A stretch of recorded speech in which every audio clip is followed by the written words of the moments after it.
آج ہم تم لوگ کو اپنے بچپن کی بات بتائیں گے، جو ہم اپنے ننیال میں رہتے تھے اپنی نانی کے پاس۔ نانی نے ہی زیادہ ہم لوگ کا دھیان رکھا، پرورش جو تھی ان کے ہی ہاتھ سے زیادہ ہماری ہوئی ہے۔ جب نانی جو تھی ہم پڑھنے کے لیے بھیجتی مدرسے یا کسی ملاری کے گھر، 2-4 جگہ ہم جا چکے تھے پڑھنے کے لیے۔ میرا دل نہیں لگتا پڑھائی میں، سپارہ پڑھنے میں میرا دل نہیں لگتا تھا، کھیل میں زیادہ دماغ رہتا تھا میرا، تو اس لیے جو تھا پھر اس کی وجہ سے ہم سبق یاد نہیں کر پاتے تھے۔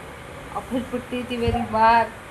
ایک دن ملاری نے میری ہتھیلیوں پہ اتنا مارا سیٹے کہ میری ہتھیلیاں ہاتھ کی لال پڑ گئی، میری پیٹھ پہ بھی مارا۔ ارے نانی کو غصہ آ گیا دیکھ کے، بولی کہ کوئی ضرورت نہیں، گھر میں بیٹھو ہم خود پڑھا لیں گے۔ اور ملانی کو اتنا سنایا جا کے، انہوں نے بہت سنایا، رائٹ ٹائم کر دیا بالکل کہ میری لڑکی کی باتیں ہمت کیسے ہوئی تمہاری۔ وہ ان کی محبت تھی نا، محبت ہی اتنی کرتی تھی، بہت محبت کرتی تھی نانی ہماری۔ اور وہ 105 سال کی ہو کے ختم ہوئی ہیں، آج ہم لوگ کے بیچ میں نہیں ہیں، لیکن ان کی یاد بہت آتی ہے، بہت زیادہ یاد آتی ہے ان کی۔ وہ تھیں اتنی اچھی، ہر چیز کا، ہر بات کا خیال رکھتی تھی، ہمارے لوگ کا ہر بات کا خیال رکھتی۔ نانی ہوتی ہی اچھی ہے، نانیوں کو بہت محبت ہوتی ہے اپنے ناتی نواسوں سے، ہے بہت ہوتی ہے۔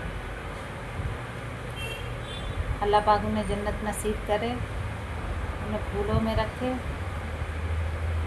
ان کے سارے کبیرہ صغیرہ گناہوں کو معاف کرے پاک پروردگار، حضور پاک کے صدقے میری نانی کی ساری تکلیفیں پریشانیاں دور کر دے، قبر کے عذاب سے انہیں نجات دے، ان کا رحم و کرم کرے۔ بہت پردے نشین، بہت ہی پردے نشین تھی، پردے میں ہی رہتی ہیں، اتنا ان کے اتنی بوڑھی ہو گئی تھی، ضعیف ہو گئی تھیں، جب وہ گھر کے باہر جاتی تھیں کہیں تو برقع اوڑھ کے ہی جاتی تھیں، بغیر برقعے کے وہ باہر نہیں تھیں کبھی، اور گھر میں کوئی آتا تھا پردے میں رہتی ہیں۔ بہت اچھی تھی نانی، ان کی اب بہت یاد آتی ہے، ایسا لگتا ہے بہت خالی پن لگتا ہے۔